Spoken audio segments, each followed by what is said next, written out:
Saturday morning at the soccer league, but our young entrepreneur candy seller is watching the sidelines instead of the game. A dad juggles a folding chair, a phone, and 2 juice boxes, but he drops all 3. A coach begs the group chat for a snack duty volunteer for the 3rd week in a row. A forgotten cooler sits in a trunk 2 parking lots away. He writes each one down in a pocket notebook, because every line in that notebook is a problem somebody would pay to make disappear. That notebook is where businesses come from. This is topic 1.4 of AP Business with Personal Finance. 2 skills by the end of the video. Explain where new product ideas come from and why entrepreneurs accept the risk of chasing them.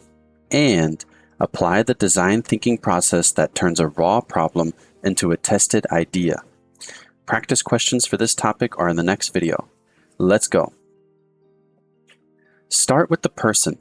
An entrepreneur is an individual who develops a new business and assumes its risks and potential rewards. The candy seller has been one since topic 1.1 without ever using the word. He built the hallway business, he ate the losses in the price war, and he kept the profits when there were profits to keep. Assuming the risk is what separates an entrepreneur from someone with just a suggestion. Ideas begin as opportunities, and an opportunity is a customer problem, need, or want that a business could address with a solution.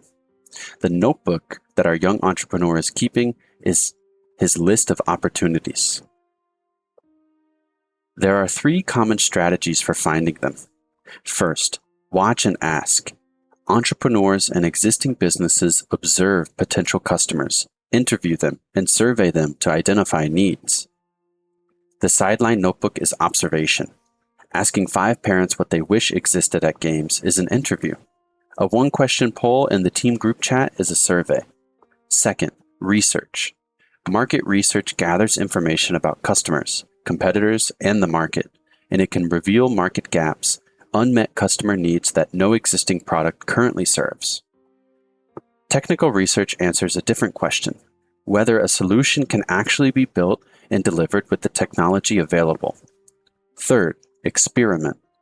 Businesses develop new capabilities by trying things, and some of the best product ideas surface while building something else. None of this is limited to startups. Established businesses run the same 3 plays to find their next product too. Each tool earns a different kind of truth. Observation catches what people actually do, and people do surprising things that they never report. Interviews catch the why behind the behavior, 1 customer at a time and in depth. Surveys count how many, turning a hunch into a number. And a market gap can hide inside a market that looks full. A town with 3 pizza places and no late-night delivery still holds an unmet need, because gaps live in the convenience, the price, or the timing as often as in the product itself. Bringing a new product to market incurs risk because it consumes financial resources, physical resources, and human resources, and every one of them has a cost.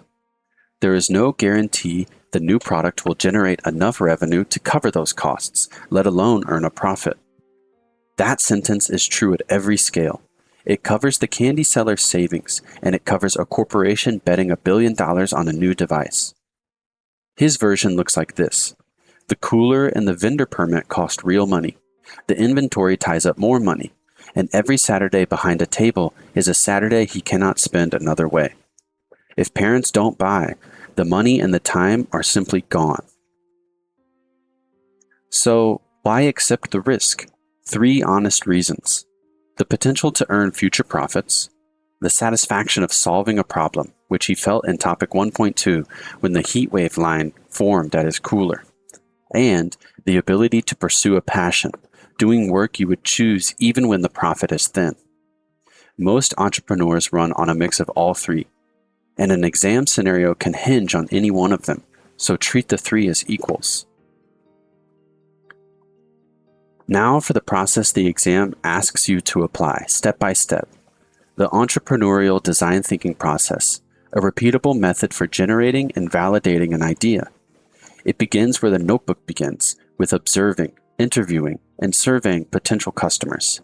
And the goal of this first stage is to identify and validate a problem, need, or want. Validation at this stage means gathering evidence for three things. The problem actually exists, the problem can be clearly defined, and the problem is experienced by multiple potential customers. One dad dropping juice boxes is an anecdote, so he asks. Over 2 Saturdays, he talks to 20 parents and 4 coaches, and 17 parents describe the same halftime scramble. Kids need snacks and drinks mid-game. Nobody remembers whose turn it is to buy them, and the nearest store is a 10-minute drive away. Now the problem is validated, real, clearly defined, and shared by many customers. Step 2. Develop a solution. With a validated problem, the entrepreneur develops a potential solution, the product idea, and this stage runs on brainstorming, sketching, and prototyping. Brainstorming generates a wide list of ideas without stopping to judge any of them, because judging too early kills the strange ideas that sometimes actually win. His list: a full snack stand at every field, a wagon delivering field to field, a pre-ordered team snack box picked up at halftime. The snack stand needs money he does not have, and the wagon needs time he does not have.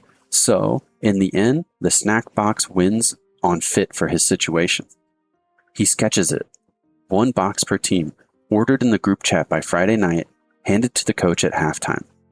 A prototype is an early, simple version of the product built to explore the idea and gather feedback, and his first prototype is a cardboard box with a taped-on menu, packed for an imaginary team.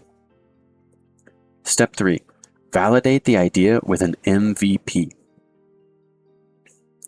A sketch convinces the builder. Evidence has to come from customers, so the final stage validates the idea by gathering feedback on a minimum viable product, or MVP. The MVP is the simplest version of the product idea, carrying only its core features, and it can be as simple as a sketch, a written description, or a model. The word minimum trips students every year, so read it as a count of features. The MVP puts the core of the idea in front of the customers, because that core is the one thing being tested, and a sloppy or cut-rate version would poison the very feedback the MVP exists to collect.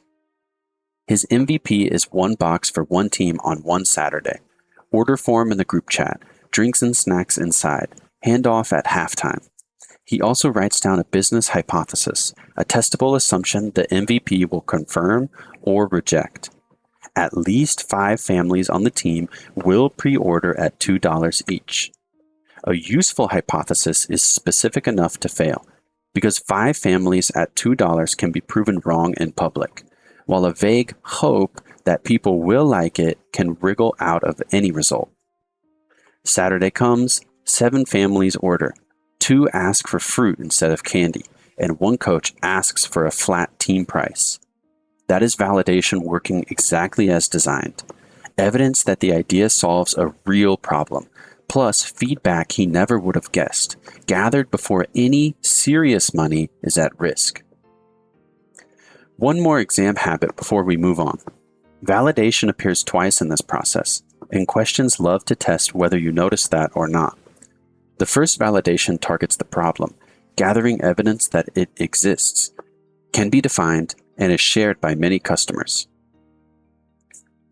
The second validation targets the idea, gathering customer feedback on the MVP.